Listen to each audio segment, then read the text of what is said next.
দুনিয়াতে যত অদ্ভুত অদ্ভুত প্রশ্ন সব আপনি মুসা আলাইহিস সালামের মাথা থেকে পাবেন। বিভিন্ন বিষয়ে আল্লাহরে প্রশ্ন করতেন। সাইয়েদনা মুসা আলাইহিস সালাম আল্লাহরে বললেন, আল্লাহ আপনি আমার এমন একটা জিকির শিখাইয়া দেন যে জিকিরটার শব্দ আপনি আর আমি ছাড়া কেউ জানবে না।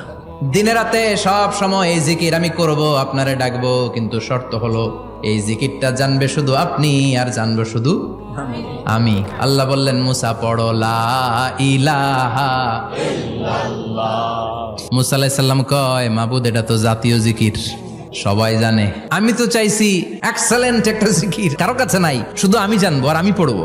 আল্লাহ বললেন, মুসা এই লা ইলাহাকে যদি এক পাল্লায় রেখে দাও, তাম বিশ্ব 7 আকাশ 7 জমিনটারে তুলে যদি তুমি আরেক পাল্লায় রেখে দাও, লা রাজাহাত কাফাতু লা ইলাহা ইল্লাল্লাহ, মুহূর্তের মধ্যে লা ইলাহার পাল্লা ভারী হয়ে যাবে। ও মুসা, তুমি যতই এক্সক্লুসিভ জিকির চাও, লা ইলাহার চেয়ে দামি জিকির আমার কাছে নাই।